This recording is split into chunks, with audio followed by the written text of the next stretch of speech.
Every year, thousands of graduates set out to embark on careers in academia. In recent years, the landscape of higher education has changed so rapidly that aspiring faculty members find themselves lost while trying to navigate the academic hierarchy.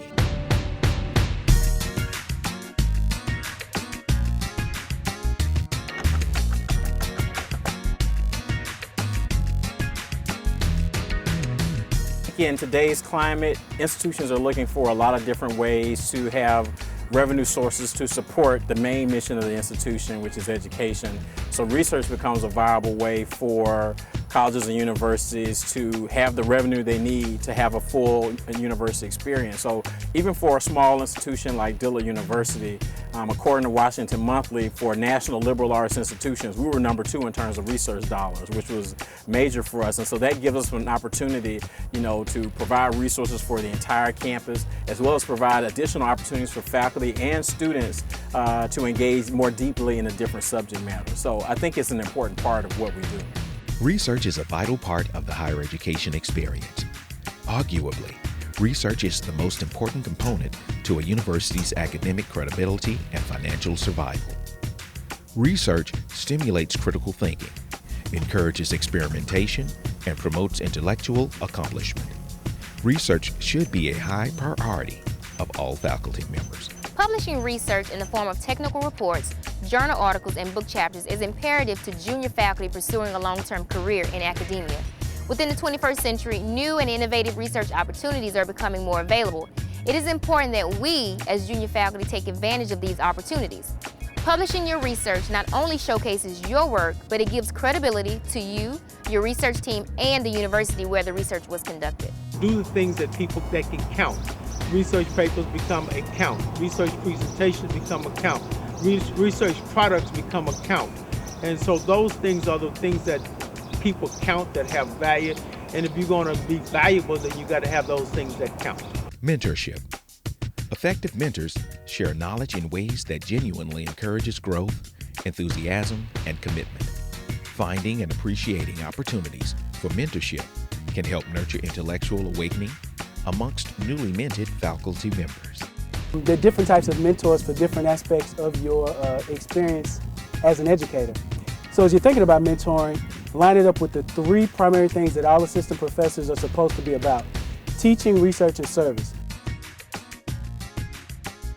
Now, you may not be able to find that perfect mentor who's going to, give you good advice all the time and be the perfect guidance counselor, but find 1, 2, or 3 people who can give you good advice, who have your interests in mind, and develop a relationship with them and do what they say. As we think about the mentorship and where we go, it's critical and important that young faculty members spend their time plotting out their future. There are a lot of books out there and people say that's trivial, but you really need to think very deeply about what you want to do and where you want to go. What are the milestones in your life that you want to achieve? And in doing so, you always need to select somebody who's already almost where you want to go, so that person can drive you and help direct you, because you don't want to make the same pitfalls and mistakes that they make. At the same time, I think it's equally important to have a colleague, several colleagues who are about your age and in your state of development, so that you can drive and push each other. Academic entrepreneurship. Entrepreneurial achievement contributes to the vitality, prestige, and economic growth of the university community. Find a topic that you can become an expert, in. And then that will be your path to what I call academic entrepreneurship, where you can actually achieve fame and fortune.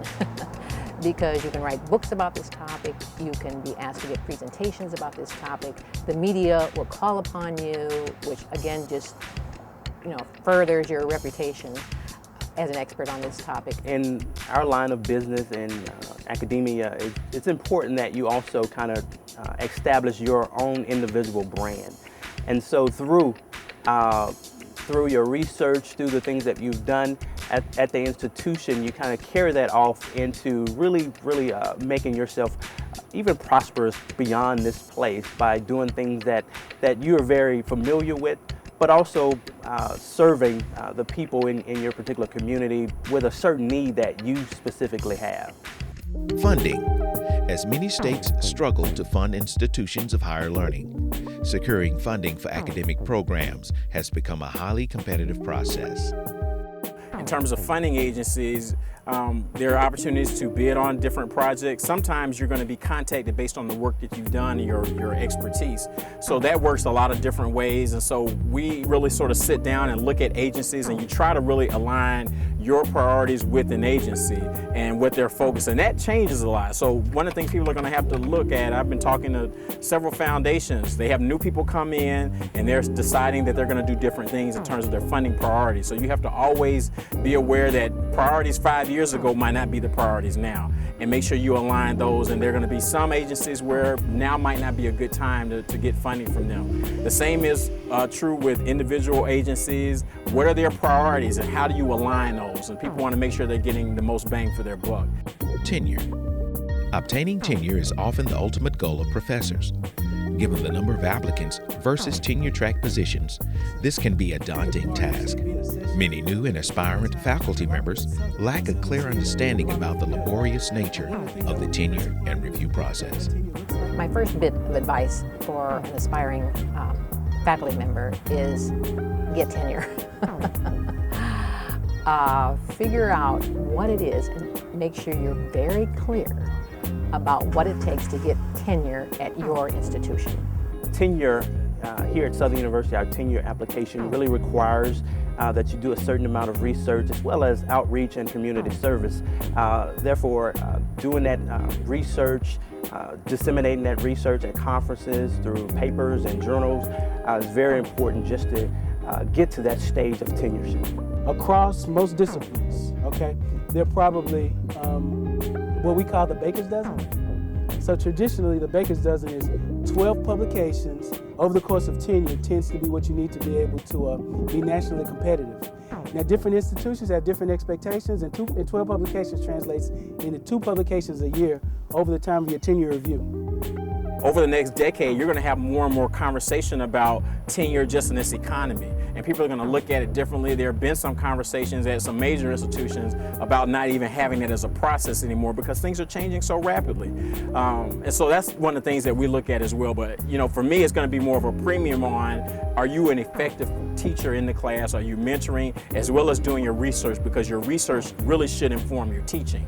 These scholars' reflections provide a window into the culture of higher education, charging new faculty members to rethink the traditional structure of academia. If you find yourself doing a full-time teaching load, then you must work overtime and beyond the call of duty to make certain that you got a research project and that you're doing your research.